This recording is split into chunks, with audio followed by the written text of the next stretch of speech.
Bocil ini tewas setelah disiksa dan dikurung di kandang kucing oleh orang tua kandungnya sendiri. Kasus ini terungkap setelah staf medis merasa curiga kepada orang tua yang membawa anak mereka ke rumah sakit dengan penuh luka bakar. Orang tuanya mengatakan pada dokter bahwa anaknya tersebut secara tidak sengaja tersiram air panas setelah dia menarik ceret listrik di dekatnya. Namun, dokter tersebut merasa curiga karena setelah mereka memeriksa anak tersebut, mereka menemukan fakta bahwa luka itu adalah luka yang berkelanjutan yang telah lama terjadi. Oleh karena itu, dokter dengan cepat melaporkan kasus tersebut ke kantor polisi yang akibatnya kedua orang tuanya pun ditangkap. Sebelum kita membahas lebih lanjut tentang kasus ini, kita harus mengetahui tentang latar belakang orang tuanya, seperti apa mereka dan bagaimana masa lalunya. Jadi sedikit banyaknya kita bisa tahu apa alasannya yang membuat mereka melakukan kejahatan tersebut kepada anak mereka sendiri. 10, 9, 8, 7, 6, 5, 4, 3, 2, 1. Pelaku dalam kasus ini adalah orang tuanya sendiri, yaitu sang ayah bernama Rizwan dan ibunya bernama Azlin. Rizwan adalah anak bungsu dari dua bersaudara yang lahir pada tahun 1992 di Singapura, dan kakak perempuannya bernama Nur Hafiza, 8 tahun lebih tua darinya.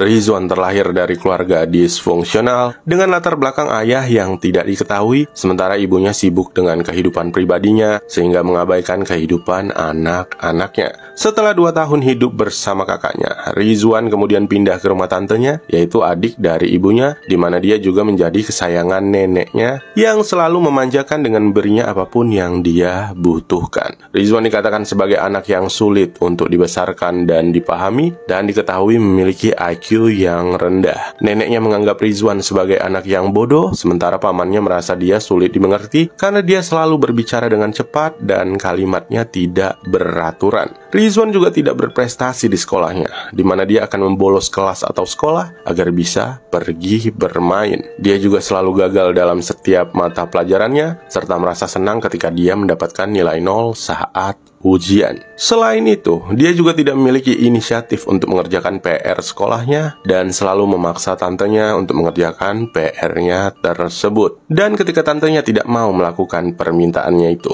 dia akan mulai mengganggu seperti memukuli tantenya dengan alat tulis. Tidak adanya sosok ibu, kurangnya pengawasan dari neneknya mungkin telah berkontribusi pada prestasi akademiknya yang sangat rendah di sekolah. Dan ketika memasuki masa remajanya, Rizwan mulai sering memukuli tantenya, meniju dinding, berteriak dengan lantang atau memaki, dan melempar barang-barang yang ada di rumah ketika tantenya tidak mau memberinya uang. Selain itu, Rizwan yang diketahui memiliki kecerdasan yang rendah ini sering menghadapi masalah hukum dengan pihak berwenang karena berbagai pelanggaran terkait narkoba yang kemudian membuatnya berakhir di pusat rehabilitasi remaja laki-laki. Pada usia 16 tahun, Rizwan kemudian dibebaskan dari pusat rehab dan memutuskan untuk tinggal bersama kakak kandungnya yang telah berpisah dengannya selama 14 tahun. Di rumah tersebut, dia tinggal bersama kakak kandungnya tersebut yang telah memiliki 5 orang anak. Selain itu, ibunya yang dulu selalu mengabaikan mereka juga tinggal di rumah tersebut bersama suami barunya. Selama 2-3 tahun yang dihabiskannya di rumah saudaranya tersebut, Rizwan terus menunjukkan temperamen yang sangat buruk. Sebanyak 2 kali dia diketahui telah menyerang mantan pacar kakaknya ketika pria itu ikut campur selama pertengkaran dia dan kakaknya tersebut. Di hari lain, dia juga meninju mata teman ibunya setelah dia mengetahui bahwa teman ibunya tersebut yang telah membuat ibunya masuk ke dalam penjara. Dan Rizwan juga mencoba menyerang seorang pria di pusat perbelanjaan karena pria tersebut secara tidak sengaja menabrak bahunya.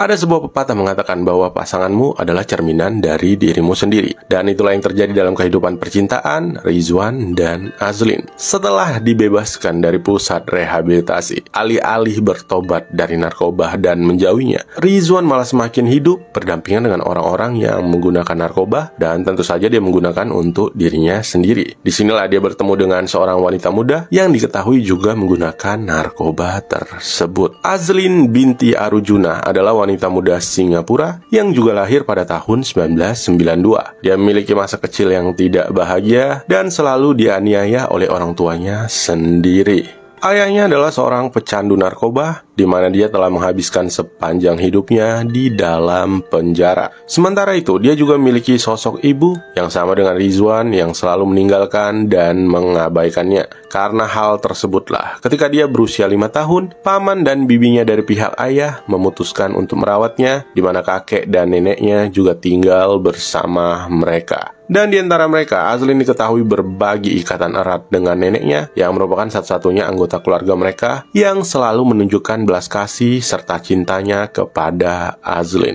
Namun meskipun begitu, terlahir dari keluarga yang berantakan, sedikit banyaknya pasti akan mempengaruhi kesehatan mentalnya. Dan memasuki masa remajanya, dia mulai bergaul dengan anak-anak yang nakal serta terjerumus dalam lembah hitam penyalahgunaan narkoba. Pada masa-masa inilah dia bertemu dengan Rizwan yang juga seumuran dengannya serta memiliki hobi yang sama. Mereka bertemu, saling jatuh cinta, dan memutuskan untuk berkencan. Rizwan kemudian membawanya untuk tinggal bersamanya di rumah kakaknya, di mana mereka juga memutuskan untuk melanjutkan hubungan mereka ke dalam sebuah pernikahan.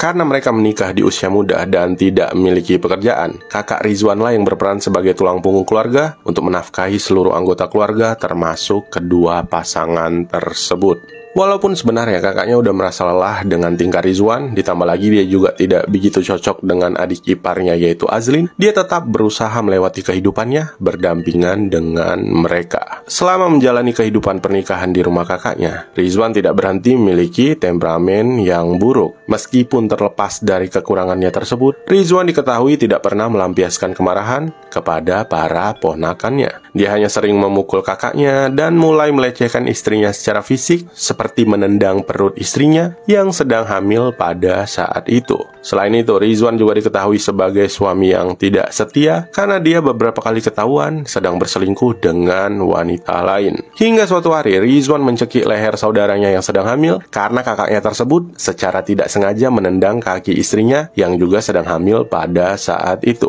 Sejak kejadian tersebut, kakaknya benar-benar lelah dan menginginkan agar mereka segera pindah dari rumahnya tersebut. Rizwan dan Azlin pun kemudian memutuskan untuk pindah ke sebuah flat sederhana di Toa Payoh, Singapura. Pada masa-masa ini, Rizwan mulai memikirkan keluarganya dan memutuskan untuk mencari nafkah dengan cara menjual berbagai barang di pasar elektronik yang dikenal sebagai karosel, seperti menjual love potion ataupun mata uang lama. Sementara itu, Azlin juga mengandalkan skema bantuan keuangan dari pemerintah untuk mempertahankan kehidupan mereka. Nenek Azlin yang begitu mencintainya juga sesekali datang mengunjunginya dan membantunya untuk menghadapi kesulitan dalam kehidupan rumah tangganya. Bukan hanya itu, kebahagiaan Azlin juga semakin bertambah ketika sang ibu yang dulu mengabaikannya mulai kembali berhubungan, di mana Azlin memutuskan untuk berdamai dan mulai menyayangi ibu kandungnya tersebut. Mereka juga kemudian memiliki 3 orang anak, yaitu 1 laki-laki dan 2 anak perempuan. Hingga pada bulan Januari tahun 2011, Azlin kembali melahirkan anak keempatnya yang merupakan anak bungsu sekaligus korban dalam kasus ini. Karena korban masih berusia 5 tahun, identitasnya harus dirahasiakan dan juga demi menjaga privasi saudaranya yang lain. Jadi kita akan menyebut anak ini dengan nama Jiro. Pada bulan Maret setelah kelahiran anaknya tersebut, pasangan itu memutuskan untuk memberikan Jiro kepada sahabat Azlin yang bernama Zufarina. Mereka meminta Zufarina untuk merawat Jiro karena beralasan bahwa mereka tidak memiliki penghasilan yang cukup untuk merawatnya. Zufarina pun dengan senang hati menerima permintaan temannya tersebut untuk mulai merawat Jiro dengan penuh cinta yang dia anggap seperti anak kandungnya sendiri. Sementara Jiro tentu saja merasakan kehangatan cinta dari wanita itu dan menyayanginya seperti seorang ibu yang telah melahirkannya. Namun, karena tidak ada legalitas atau dokumen yang menyatakan adopsi seperti persetujuan dari orang tua Jiro serta beberapa kesulitan dokumen resmi lainnya, Zufarina tidak bisa mendaftarkan Jiro ke sekolah. Sehingga dia memutuskan untuk mengembalikan Jiro kepada pasangan tersebut pada bulan Mei tahun 2015 setelah 4 tahun dia merawatnya dengan penuh cinta. Tentu saja Zufarina melakukan itu demi kebaikannya, agar Jiro bisa sekolah seperti anak-anak yang lain. Jiro pun kemudian pindah ke rumah orang tua kandungnya di flat sederhana mereka di Toa Payoh, Singapura bersama ketiga saudara kandungnya. Selama setahun lebih, situasi masih aman terkendali. Jiro menjalani kehidupannya dengan normal dan tidak ada tanda-tanda keanehan yang akan terjadi kepadanya. Namun semuanya segera berubah dan berakhir menjadi hari-hari menyakitkan bagi Jiro. Pada bulan Maret tahun 2016, Azlin mendapat berita bahwa neneknya tercinta meninggal dunia, dan 2 bulan setelah kepergian neneknya tersebut, ibunya yang baru saja berdamai dengannya kemudian juga meninggal dunia. Azlin yang merasa sangat sedih atas kehilangan kedua orang yang dia cintai, akhirnya membuat mentalnya tidak stabil, di mana dia kembali menggunakan narkoba. Jiro yang masih berusia 5 tahun pada saat itu tentu saja mengalami masa-masa kenakalan seperti anak seumurannya. Namun Azlin bersama suaminya yang diketahui memiliki IQ rendah tidak bisa menolerir kenakalan wajar anak bungsunya tersebut. Pasangan itu kemudian memutuskan untuk mendisiplinkan Jiro yang mereka anggap sebagai anak nakal dan egois dengan melakukan pelecehan fisik dan mental selama bulan Juli hingga Oktober tahun 2016. Pada bulan Juli, karena kenakalan kecil yang dilakukan anak bungsunya tersebut, Rizwan menghukumnya dengan cara mencubit pantat Jiro menggunakan sebuah tang setidaknya beberapa kali dalam 2 hari di bulan ini. Selanjutnya pada bulan Agustus, Azlin mulai memukulnya dengan sapu dan mendorongnya sehingga dia terjatuh dengan kepala terbentur ke tiang ketika Jiro membantah telah menjatuhkan kaleng biskuit. Dan bulan Oktober adalah bulan neraka bagi Jiro karena hari-harinya akan diisi dengan penyiksaan yang lebih kejam hingga menyebabkan kematiannya. Di awal bulan ini, Rizwan kembali melecehkan Jiro karena dia tidak mau menjawab pertanyaan dari ayahnya tersebut. Rizwan pun kemudian menjentikan abu rokok yang menyala ke wajahnya dan memukulnya dengan sebuah gantungan baju. Kemudian penyiksaan itu berlanjut pada pertengahan bulan Oktober, di mana mereka menuangkan air panas ke kaki Jiro sebanyak 3 kali dan di tangannya sebanyak 5 kali, yang membuat kulitnya mulai mengelupas serta lecet terbentuk di dada, bahu, dan juga kakinya. Dan ketika Jiro mencuri susu bubuk dari dapur rumahnya, mereka kembali menghukumnya dengan menekan sebuah sendok panas ke telapak tangan Jiro hingga melepuh. Jiro yang terus mengalami penyiksaan tersebut tentu saja secara alami akan mencoba melawan, yang membuatnya berteriak kepada ibunya dengan mengatakan, "Apakah kau gila?" Merasa kesal dengan perkataan anaknya tersebut, kedua pasangan itu kembali menyiramnya dengan beberapa cangkir air panas ke tubuh Jiro. Tidak sampai di situ, Azlin juga mendorongnya yang membuat kepala Jiro terbentur ke dinding, sementara Rizwan meninju wajah Jiro dan membuat hidungnya patah. 2 hari sebelum kematiannya pada tanggal 22 Oktober tahun 2016, Jiro semakin mendapat penyiksaan yang tidak manusiawi, di mana dia dimasukkan ke dalam sebuah kandang kucing dan hanya dikeluarkan dari kandang tersebut ketika dia diberi makan. Berada di dalam kandang yang sudah pasti lebih kecil dari tubuhnya, membuat Jiro tidak nyaman dan terus bergerak, yang akhirnya membuat dia menderita banyak luka yang disebabkan oleh logam di bagian atas kandang. Selama masa-masa ini, Jiro juga terus disiram dengan air panas 4 kali dalam seminggu sebelum kematiannya. Dan pada satu waktu penyiraman, bahkan hanya karena Jiro meminta air minum. Sekitar tengah hari pada tanggal 22 Oktober tahun 2016, Jiro yang berada di dalam kandang kucing diminta keluar untuk mandi oleh ibunya. Tapi karena Jiro tidak mau melepas celana pendeknya, Azlin memutuskan untuk membangunkan suaminya dan memintanya menghukum Jiro. Rizwan pun kemudian dengan cepat mendekatinya dan mulai memukul kepala, tangan, serta kakinya dengan sapu sambil terus memaksanya membuka celana pendeknya tersebut. Namun karena Jiro tetap tidak mau melepasnya, Rizwan pergi ke dapur untuk mengambil beberapa cangkir air panas dan melemparkannya ke bocah tersebut. Meskipun akhirnya Jiro mau menuruti permintaan ayahnya dan mohon agar dia tidak disiram dengan air panas, Rizwan tetap melakukannya dengan menuangkan air panas ke punggung dan betisnya yang menyebabkan Jiro jatuh ke lantai dan tidak bergerak. Menyadari akan situasi tersebut, pasangan itu mulai panik dan memutuskan untuk membiarkan Jiro tergeletak di kamar mandi selama kurang lebih 6 jam hingga akhirnya membawanya ke rumah sakit. Staf medis yang menangani kondisi Jiro mengatakan bahwa dia mengalami luka bakar lebih dari 70% di tubuhnya dan luka-lukanya tersebut dalam keadaan mentah serta kotor. Karena lukanya yang begitu parah dan luas, para perawat yang membantu menangani Jiro bahkan dikatakan merasa sangat tertekan dan harus menerima konseling. Dan setelah mengalami beberapa shock selama operasi, Jiro pun dinyatakan meninggal keesokan harinya dengan penyebab resmi kematiannya yaitu cedera lepu parah serta trauma kranofasial benda tumpul. Kemudian pihak rumah sakit yang curiga atas kondisi Jiro melaporkan kasus tersebut ke polisi yang menyebabkan penangkapan terhadap Rizwan yaitu ayah kandungnya pada tanggal 26 Oktober tahun 2016. Sementara itu ibunya kemudian ditangkap keesokan harinya dan didakwa dengan pembunuhan.